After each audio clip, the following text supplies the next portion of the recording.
Hello everyone, welcome to the answers session day 22 of the 30 days series for CSE 2024. Welcome to Anjan Kalash IAS 26th of Feb है. हम अपने answers की तरफ बढ़ते हैं. जो हमारा फर्स्ट क्वेश्चन था that who founded the Independence for India League in 1928? The answer is Jawaharlal Nehru and Subhash Chandra Bose. ठीक है, अब हम देखते हैं कि ये क्वेश्चन कहाँ से हमने बात करी है इस चीज़ की. आप ये देखो, this is section taken from Spectrum itself. आप यहाँ पे एक लाइन देखोगे, Nehru and Subhash Bose rejected the Congress का modified goal and jointly set up the Independence for India League. ठीक है, अब किस गोल की बात हो रही है, क्या हुआ था, क्यों सेटअप करना पड़ा, सेटअप करने के बाद क्या हुआ, so on and so forth is something that you are suppose to cover. I am just trying to show you from where I picked up the answer. ठीक है, अब चूंकि the year is around this point of time, you should also remember that this is a very important year with respect to this important commission which is Simon Commission. So वो जो पूरा phase है ना, आप लोग उसको ही पढ़ लेना. जैसे 1920s में हमने खिलाफत मूवमेंट एंड नेशनल मूवमेंट की बात करी है, इनिशियल 1920s. ठीक है, धीरे धीरे जब आप बढ़ते हो so you come across many things. बहुत जगह पे पार्टी फॉर्मेशन हुआ, किस रीज़न से हुआ, and gradually when you proceed from here, जब आप आगे और बढ़ते हो, लाइक 35 एक्ट के बाद 37 तक you talk about elections and everything. क्योंकि 47 तक पहुँचते पहुँचते, like till the time you reach 1947, you have a lot of कह सकते हैं ना, landmark events happening one after the other, one after the other. So that is something that you are suppose to be very clear with the chronology and the story. So do it only in a story format. If you just try to rote memorise the facts, that's not going to help you much. ठीक है, see unfortunately in this exercise series I have my own limitations. Like we did modern Indian history only for 4 days because this is how for each subject we have divided it. So 4 days, 2 questions each, which made it 8 questions. ठीक है, चलो indirectly सब मिला जुलाकर अगर 10 से 12 points बन भी गए होंगे तो भी I could not have given you, you know, everything to be covered, right? So I have my own limitations, but definitely when I will be launching the test series, अभी gradually अगले महीने तक में, मतलब you know the whole of March I'll take and submit of April as well, because I have to personally curate it. So I'll try to bring you major of the questions. ठीक है, जितना मेरे बस में हो पाएगा मैं कुछ सब्जेक्ट्स के आपके लिए कोशिश करूँगी जो कि हम टॉपिक वाइज क्वेश्चन बनाएंगे. That would not be like the market test series जो यूजुअली होता है. ठीक है, it would be mainly intended to, जो अभी हम बेसिकली कर रहे हैं, so that I would be able to cover a major of the part, you know, through those questions. कि अगर आपने क्वेश्चन पढ़ा है, सॉरी टॉपिक पढ़ा है, तो are you able to answer that question और not. That would be the intention of bringing those questions to you. ठीक है, तो हम एनसीईआरटी के टेस्ट सीरीज से स्टार्ट करेंगे. एनसीईआरटी के बेसिस पे हिस्ट्री के 100 question, then polity, geography etcetera etcetera. फिर हम एडवांस्ड के हिसाब से करेंगे, एंड करंट अफेयर्स का भी I am trying to bring you question form में. कोर्स लाना अब अलग से पॉसिबल नहीं है फॉर 2024, बट क्वेश्चंस फॉर्म में I can definitely help you with. So I am working on all of these. जैसे ये खत्म होता है I will be doing that. So stay tuned on the Anjan Kalash IAS app and Telegram channel for all the updates as well. चलो, next question था about the Poona Pact, that what was the purpose of it. So the purpose of it was to provide representation to the depressed classes. ठीक है, ये आपको पता होना चाहिए, बहुत सिंपल सी चीज़ है. ये भी देखो स्पेक्ट्रम के इंडेक्स में एक पूरा सेगमेंट है. पूना पैक्ट रिलेटेड है कम्युनल अवार्ड जैसी किसी चीज़ से. तो कम्युनल अवार्ड था क्या, पहले तो आप वो जानना. उसका सॉल्व करने के लिए पूना पैक्ट को साइन किया गया. And then of course there are other things related to it, like what is the main provision of it, Congress का स्टैंड क्या था, गांधी का रिस्पॉन्स क्या था, पूना पैक्ट क्या साइन हुआ, किसके बीच में हुआ, इम्पैक्ट क्या रहा, etcetera etcetera. And if you see here, so it was sign by doctor BR Ambedkar on behalf of the depressed classes in 32.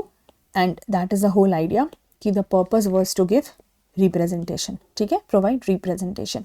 तो अगर यहाँ डॉक्टर अंबेडकर का नाम हो रहा है तो उनके साथ आखिर पैक्ट है, तो somebody else would also have been involved. Now you should have been clear on this कि ये दो किन लोगों के बीच में साइन हुआ. So if one person is this, who is the other person, remember that. ठीक है, चलो. आर्टिकल ऑफ द कॉन्स्टिट्यूशन कहता है which article is referred to as the heart and the soul of the Constitution by doctor BR Ambedkar. Answer is Article 32, right to constitutional remedies. Now, this is a section taken from Lakshmikant, and you clearly see the portion mentioned. ठीक है, आप पूरा पढ़ लेना, but I have just highlighted the important point of it. So, fundamental rights जब आप पढ़ना शुरू करते हो, so the last right that you prepare, that is Article 32, this is this one. ठीक है, तो यहाँ पे देखो क्या लिखा हुआ है. That is why Dr. Ambedkar called Article 32 as the most important article. An article without which this constitution would be a nullity. It is the very soul of the constitution and the heart of it. अब क्या reason दिया गया है? Because if only the fundamental rights are declared in the constitution, it is going to be meaningless, useless, worthless. Why? Because until and unless we have any proper machinery for the proper channel for its enforcement, उसका कोई मतलब नहीं है. तो because if they will be violated, what is the further process that you are going to have? तो वो clear होना चाहिए ना. And if you are not making that clear, then it is likely to be violated. तो फिर what is the point of including so much of fundamental rights, right? So therefore we have this article 32 which confers the right to remedies for the enforcement of the fundamental rights of an aggrieved citizen. इसका क्या मतलब है कि आपके पास बाकी fundamental right जो हैं उसको इन्फोर्स करा लेने के लिए या फिर वो आपको मिले, दैट इज़ फॉर श्योर, उसके लिए भी you have another right which is article 32. ठीक है. I have not attach the clippings of that for the reason that उसका एक्सप्लेनेशन उसी पर्टिकुलर पार्ट में है. So you can see right to constitutional remedies 32 remedies for the enforcement of rights conferred by this part. So do the detail of the right and everything. चलो, current affair का question था the 5 wetlands of India have been added under the Ramsar Convention. Which states do these wetlands belong to? ठीक है. The answer is the 5 wetlands, the latest one, belongs to 2 states, Karnataka and Tamil Nadu. तो आप उसको देख लेते हैं. सी, ये आपका जनवरी 2024 का न्यूज़ है. So it's very latest news. और वेटलैंड्स पे बहुत क्वेश्चन आपको मैंने ऑलरेडी PYQ में दिखाए हैं. So there is no point going again to it. So just see 5 more Indian wetlands added to the Ramsar list. ठीक है. अब उसमें एक कंजर्वेशन रिजर्व है, एक बर्ड कंजर्वेशन रिजर्व है, एक एस्चुरी है which are from Karnataka. So 3 are from Karnataka, 1 bird sanctuary, 1 shola reserve forest is from Tamil Nadu. ठीक है. So 2 from Tamil Nadu, 3 from Karnataka. By this you should also know that इसके बाद, इस पूरे एडिशन के बाद, what is the total number of wetlands in the Ramsar list that we have. So you see here, taking the total number of such highly recognized waterlogged ecosystems in the country to 80. मतलब for the time being India में 80 wetlands हैं जो कि Ramsar list में added हैं. ठीक है. So these are the 2 answers that you have got from here. Okay. Next see the question. Map में मालदीव्स के लिए मैंने आपको बोला हुआ था ऑलरेडी. अब ये क्यों था न्यूज़ में हमें पता है, current affairs, controversial issues, all of that with Lakshadweep. So मैंने बस न्यूज़ की वो क्लिपिंग्स लगा दी है.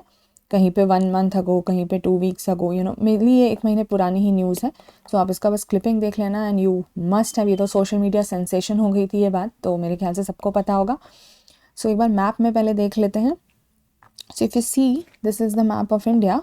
So you see that here is Maldives and here is Lakshadweep. ठीक है. इधर तो अंडमान, सॉरी नॉट हियर, इधर अंडमान हो गया.